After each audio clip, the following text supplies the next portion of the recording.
an attempt to trade some of these in at a local pawn shop for stuff that I don't already own. And what sucks is DVDs have become useless. They are pretty much the new VHS. Nobody wants their DVDs anymore, including these pawn shops that have stacks and stacks of DVDs they don't know what to do with. Myself included, I would love to trade these in, even, you know, their usual deals is 2 for 1. You trade 2 DVDs in for 1 DVD, and that's fine. That's probably the best value you can get out of it, since they won't even give you, you know, $0.25 to $1 per DVD anymore. So I just don't know what to do with all these DVDs, and they won't let you trade them in for Blu-ray, unfortunately. You can't trade in like 3 DVDs for 1 Blu-ray, or 4 DVDs for 1 Blu-ray even. I would do that. Hell, I'd do 5 DVDs for 1 Blu-ray if it was a good enough Blu-ray, but they won't do it. So I'm going to see if I can find a few DVDs that are worth it out of this stack, but I just want to show you what I'm trading in first, and then I'll go to said pawn shop, and the latter half of this video will be what I was able to find and purchase, and hopefully I got something out of it. So here's what I'm going to be taking for consideration, or what I've replaced in my collection with Blu-ray. And there's some good stuff in here. I mean, you know, if you didn't already have it in Blu-ray or whatever, or better format, then this would be pretty good. Now, I saw, because I looked and made sure what their deals were, I saw that one of the pawn shops had that better, thicker digibook version of Goodfellas. So I'm going to be taking my smaller Goodfellas Blu-ray to trade in. Hopefully get some credit out of that, maybe get it half off or something like that. So this will be the 3rd time I've bought that Blu-ray, or that movie in some format. I got rid of my Star Wars collection. And I have the 3rd one here somewhere. Yeah, here it is. I got rid of my original Star Wars DVDs. Not because I bought the Blu-ray, mind you, because, I mean, there's 1,000 videos out there telling you why that Blu-ray edition isn't worth your money. But I did go ahead and buy the limited editions that come with the original theatrical cuts, and took these out, kept the extra special edition disc that came in the original box set, or DVD box set, and replaced them, the movies, with the limited editions that come with theatrical cuts. So these are no longer of any use to me. I bought the cool Blu-ray super hardcore edition of the limited edition Willy Wonka, so I don't need that. Bought the digibook of The Big Lebowski. My last video I showed you about the digibook Blu-ray Batman. Last video I showed you about the new awesome edition, complete edition of Apocalypse Now. So that, even though it's a cool packaging and everything, the dossier, nope, don't need it. No Country for Old Men, got in Blu-ray now.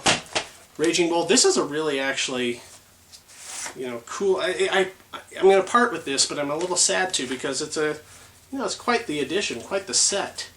And I know I'm not going to get what it's worth out of it, but such is life. Now I have it in Blu-ray, it's going to look better, still has the same special features plus a few more. I'm just a little sad that they didn't put as much into the packaging as they did with this DVD. Same goes for Pulp Fiction. I really had a hard time parting with this, but you know, it comes with the Jackrabbit Slims little booklet. But, you know, I have the Blu-ray now, I don't need this.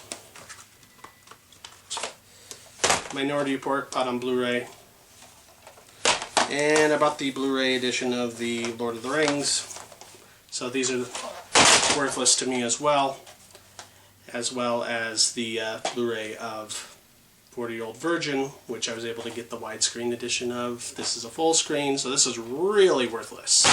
So we'll see what I can get out of that. I was able to get a couple Blu-rays, not a lot. So I'll just show the 2 Blu-rays that I got. Now, I only had 1 Blu-ray to trade in, so I wasn't able to get a full Blu-ray for free, because I would have had to add 2 Blu-rays to get 1 Blu-ray for free. But they did take my Blu-ray to knock off half price of one of their $10 Blu-rays that they had there.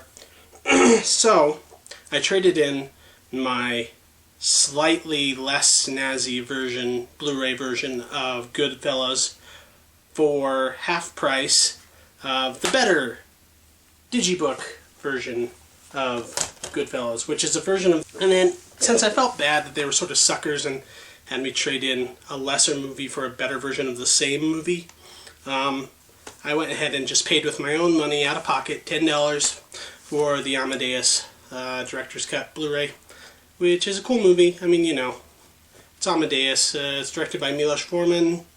It's Academy Award winner. The first one I found that I was kind of satisfied with is The Good Girl, starring Jake Gyllenhaal and Jennifer Aniston and John C. Reilly. If you've never seen it, it's a good movie. I know from the cover it kind of looks like it's just going to be a Jennifer Aniston comedy, like one of those terrible, like, Picture This or, you know, Ugly Truth or whatever. It's not. It's actually kind of a dark comedy, more of a drama, I would even say.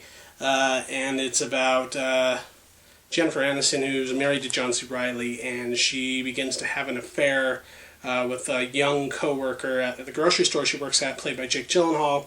And then she has these two things she's trying to juggle in her life, and it actually kind of treats the subject matter pretty seriously. And it's a pretty good performance. It's written by Mike White, who you know, he did Orange County and Chuck and Buck.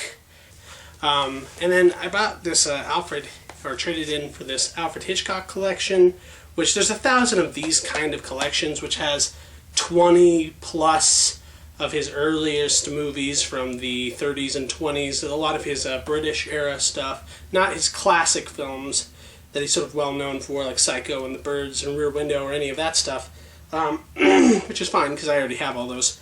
But, you know, I figure, considering they were counting this as being one movie, and it's 20 of pretty... I mean, there's a lot on here that nobody really needs to own or even really see, but there's like 4 or 5 of the 20 that are, you know, good Hitchcock movies. I mean, you have The Man Who Knew Too Much, you have Sabotage, you have The Lady Vanishes, which I know was just released on Criterion, but I've never seen it before, so if I watch this here and like it enough, I'll go ahead and buy the Criterion version on Blu-ray.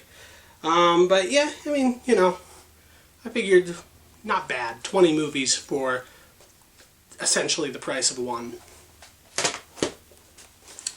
They had, and I traded in for I Love You, Philip Morris, which is a movie I really like quite a bit. It's written and directed by John Requa and Glenn Ficarra, who later did Crazy Stupid Love, and before this did Bad Santa, who was the writers on Bad Santa. And it's a really kind of funny, dark comedy, almost sort of a dramedy about this guy played by Jim Carrey, who's a gay guy who is also sort of a compulsive thief and con artist, and he gets thrown in jail and falls in love with this insurance fraud dude played by Ewan McGregor. And Ewan McGregor gets released before him, and so the rest of the movie kind of deals with all of Jim Carrey's escape attempts and getting thrown in and out of jail. And it's just kind of a funny, sort of raunchy, but sort of heartfelt movie. I'd say if you've never seen it, it's a quirky, fun, interesting comedy. And this is just a movie that, for one reason or another, I've just never owned, and now I do, so I kind of put it on my agenda because I was thinking about it and just thinking it's funny that I don't own this movie because I do find it funny, and that is Anchorman. I'm not going to talk much about this because everyone knows what it is, but it's funny, and it's kind of one of the only comedies in the last, like, I don't know, 10 or so years that's sort of a comedy classic that hasn't just, you know, fallen by the wayside. It's going to completely be forgotten a year after it was released. It's good. It's probably my favorite Will Ferrell comedy, which isn't to say it's my favorite comedy that Will Ferrell's ever been in, but it's my favorite, like, Will Ferrell vehicle. It's a good one. Very quotable. But it's Short Bus, which is directed by John Cameron Mitchell, who also did Hedwig and the Angry Inch, and the year before last he did Rabbit Hole. And it's sort of a musical of sorts, kind of a modern musical with dealing with a bunch of different stories of all these inner city New Yorkers and their sex lives, and it's sort of a sex comedy of sorts. It's sort of in the tradition, I guess, almost sort of like a Woody Allen meets John Waters, maybe meets a little Todd Haynes. I don't know. It's funny, it's kind of heartfelt, and it's extremely pornographic, which isn't necessarily why I bought it, but if you ever do plan on seeing this movie, you should definitely know that there is a lot of sex, and it's very graphic. It's not even rated. I don't think it could even get an NC-17 for what goes on in this. I mean, you're talking about the first scene, or the first 10 minutes of this movie. If you don't turn it off, then I guess you'll like the rest of it. There's a lot of stuff in here that usually you only find on certain websites. We'll just say that. But it's actually a real movie. I mean, there's lots of very graphic sex scenes, but it is a real legitimate movie with like acting and story and stuff like that too. It's not just a porno.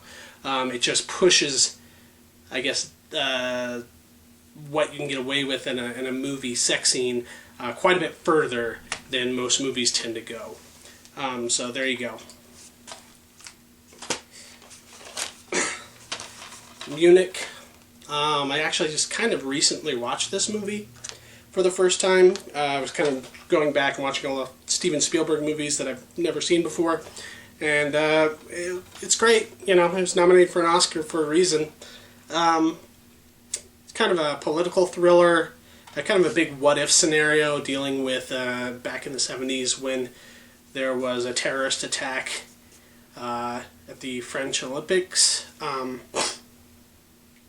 Kind of a revenge movie of sorts, too. It's like a spy sort of thriller, political thriller meets a revenge movie, meets a kind of politically conscious socio-political drama. I mean, it's kind of a lot of different movies in one. It's probably, I would say, one of Spielberg's most serious movies as far as just tone. I mean, it's pretty dark and serious all the way through. It's not like...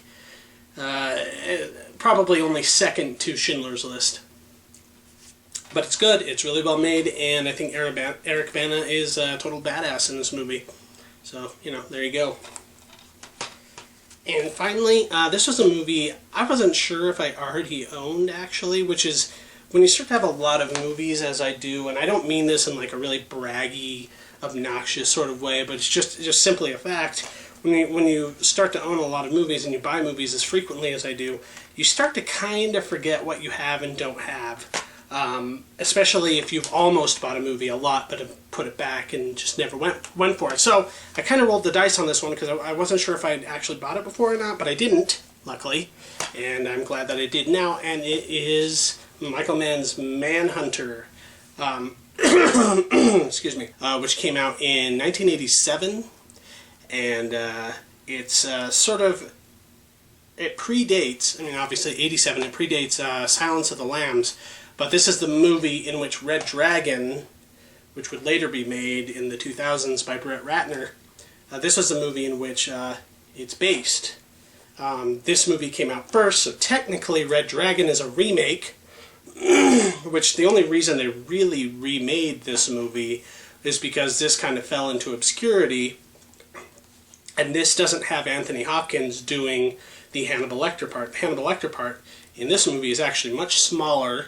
It's not as significant of a part. And it's he's played by Brian Cox instead of Anthony Hopkins. But because Anthony Hopkins' performance in Silence of the Lambs, which was a much more successful movie, became so iconic, they just went ahead and remade it with him. And I have to say, and I know this sounds maybe kind of pretentious, but I like this version better.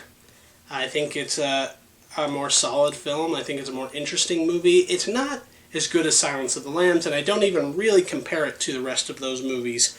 I think it stands on its own as a Michael Mann movie. If you watch it as Michael Mann, 80s era kind of stuff, kind of, coming off of Miami Vice, not the movie, but the TV series, which he was a producer, and Thief, and some of his other early work. This fits it right in there with it, and it's a great movie. And it's a good kind of procedural thriller. And I think the guy who plays the Tooth Fairy in this, which was later played by Ralph Fiennes, Ralph Fiennes is a great actor, but I kind of like this performance a little bit more. Ralph Fiennes is kind of recycling his other villain characters, where I find the guy in this one to be much creepier in a subtle way.